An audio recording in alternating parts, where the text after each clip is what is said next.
இறைவனுக்கு நன்றி. எல்லா மனசுமே ஒரு வெற்றிக்காக தான் ஏங்கி கிடக்குது.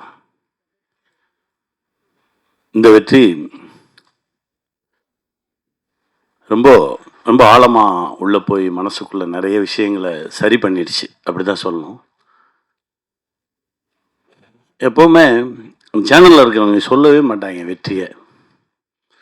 நல்லா இருக்கு, நிறைய நம்பர் வந்திருக்கு, உண்மையிலே இதுதான் அப்படின்னு சொல்லவே மாட்டாங்க. முதல் முறை ஒருத்தன் சொல்லியிருக்கேன், அதுக்கே ரொம்ப சந்தோஷமாக இருக்குது. என்னென்னா கிட்டத்தட்ட நான் 3000 எபிசோட் டைரக்ட் பண்ணியிருக்கேன் ஸ்மால் ஸ்க்ரீனில். 3000 எபிசோடும் வாலில் வெடி வச்ச மாதிரி தான் ஓடிக்கிட்டு இருப்போம். அப்போ வரைக்கும் இது ஜெயிச்சிருச்சுன்னு சொல்லவே மாட்டாங்க. இல்லை இன்னும் கொஞ்சம் இருந்திருக்கலாம், இன்னும் கொஞ்சம் மேலே போயிருக்கலாம், இப்படியே தான் பேசிக்கிட்டு இருப்பாங்க. ஒரே ஒருத்தன் மனசார இன்றைக்கி சொல்லியிருக்கான், ரொம்ப சந்தோஷமாக இருக்குது. முழுக்க முழுக்க கௌசிக் மேலே வச்ச நம்பிக்கை தான் இந்த படைப்பு. என்னென்னா கௌசிக் ஒரு 10 நிமிஷம்தான் இந்த படைப்பை பற்றி சொன்னார். சர்ரா தம்பி, எனக்கு நாளைக்கு இல்லை நாளை கழித்து எப்போ ரெடி ஆகுதோ எனக்கு ஸ்கிரிப்ட் அனுப்பிச்சிருங்க, நான் ஒரு வாட்டி படிச்சிடுறேன் அப்படின்னு. இப்போ வரைக்கும் அனுப்பலை. அண்ணே 4 எபிசோட் ரெடியாக இருக்குண்ணே, இந்த மீதி 2 வந்தோடனே உங்களுக்கு நான் அனுப்பிச்சிடுவேன். இதையே சொல்லிக்கிட்டு இருந்தாங்க. ஒரு முறை நம்பிட்டோம்னா அதுக்கப்புறம் கண்ணை மூடிட்டு பின்னாடி போயிடணும். அங்கே போயிட்டு ஒரு சமயக்காரன் தான் இருக்கணும், அப்போ தான் அந்த சமையல் நல்லாயிருக்கும். ஆளாளுக்கு போய் உப்பள்ளி போடக்கூடாதுல்ல. அதனால் பேசாமல் சரி ஓகே என்னமோ செய்கிறாங்க, சரி சரியாக செய்கிறாங்க, அது வரைக்கும் சந்தோஷம் அப்படின்னு சொல்லிட்டு பின்னாடியே போனது தான். கண்ணை மூடி முழிக்கிறதுக்குள்ளே ஒரு பெரிய ஒரு வெற்றியை பார்க்குறதுன்றது இறைவன் கொடுத்த சக்தி. என் தம்பி கௌஷி, என் தம்பி அஜய்,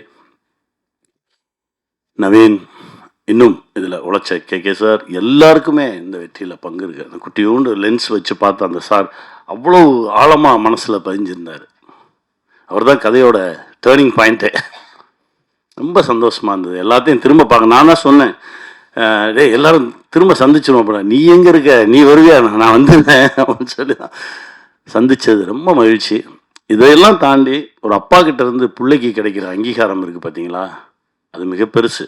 அது ரொம்ப சீக்கிரமாகவே அஜய் கிடச்சிருக்குன்றது எனக்கு ரொம்ப பெரும் மகிழ்ச்சி. ஏன்னா ஊரெல்லாம் போய் ஜெயிச்சுட்டு வந்துடுவோம், வீட்டுக்குள்ளே மட்டும்தான் கிடைக்கவே கிடைக்காது. அந்த லுக்கே ஒரு மாதிரி இருக்கும். அனுபவிச்சிருக்கியா? எனக்கு எப்படி தெரியும் இதை பற்றினா, நம்ம அப்பான்னு ஒரு படம் பண்ணும்போது பெரிய பெரிய ஆளுமைகளை அவங்க அப்பாவை பற்றி பேச சொல்லி கேட்டேன், நீங்கள் பேசுங்க. அப்போது பிரியதர்ஷன் சார் சொன்னார், அதாவது எனக்கு சிபிஐயில் ஜாப் கிடச்சிருச்சு, அதுக்கு இன்டர்வியூ கூப்பிட்ருந்தாங்க. அந்த இன்டர்வியூ போகிற அன்னைக்கு தான் இங்கே பாசில் சார்கிட்ட அசிஸ்டன்ட் டைரக்டராக ஒர்க் பண்ண வர சொல்லியிருந்தாங்க. ஸோ அந்த இன்டர்வியூ போகிற பேப்பர் எடுத்து தலையணை கவருக்குள்ளே வச்சுட்டு நான் இங்கே போயிட்டேன். ஒரு வாரம் நான் ஒர்க் பண்ணிக்கிட்டு இருக்கேன். திடீர்னு ஒரு நாள் எங்கள் அப்பா வெளியில் உட்காந்துருந்தார். அந்த இன்டர்வியூ போனியா அப்படின்னு கேட்டார். இல்லை அது போனேன் வந்தேன் அப்படின்னு ஏதோ ஒன்று சொன்னேன், ஒன்றுமே பேசலை. அப்படியே நான் முறைச்சி பார்த்தாரு. இனிமேல் என் கூட பேசாத அப்படின்னு சொல்லிட்டு போயிட்டார். இதற்கு பிறகு கிட்டத்தட்ட 70 படம் டைரக்ட் பண்ணியாச்சு. ஊரே கொண்டாடுது. ஆனால் அப்பா மட்டும் பேச மாட்டேன்றாரு. ஸ்டேட் அவார்ட்ஸ் வருது, பேசலை. தேசிய விருதுகள் வருது, பேசலை. கடைசி பத்மஸ்ரீ விருது வாங்குறாரு. வாங்கிட்டு வீட்டுக்கு போகும்போது அதே அப்பா, சாரிடா நீ சரியான வழியை தான் தேர்ந்தெடுத்திருக்க அப்படின்னு சொல்லி தோளில் தட்டி கொடுத்தாராம். இது நடக்கிறதுக்கு 30 வருஷம் ஆச்சு அப்படின்னு. அந்த மாதிரி தகப்பன் ஒரு கனவுல இருக்கும்போது அந்த தகப்பன் கனவை பிள்ளைங்க ஈடுகட்டுறது ரொம்ப கடினம். அது இப்போது தம்பி அஜய் கிடைச்சிருக்கிறது ரொம்ப பெருமகிழ்ச்சி, ரொம்ப சந்தோஷம். இந்த வெற்றி இன்னும் நிறைய தூரம் எங்களை இழுத்துட்டு போகும், நிறைய தூரம் கொண்டு போய் எங்களை நிறுத்தும். என் தம்பி முகுந்தனுக்கு நன்றி சொல்லணும். பேய் மாதிரி ஒருத்தன் இயங்கிக்கிட்டே இருந்தான் அந்த செட்டில்.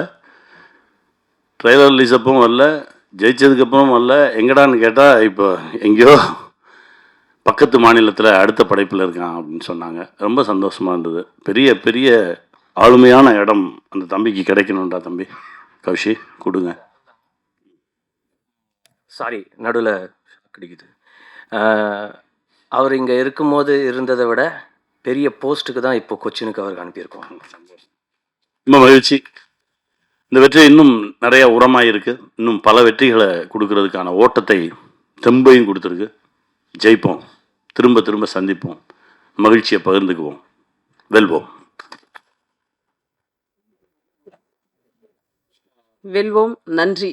தடயம் வெற்றிக்கு காரணமாக இருந்த டீமுக்கு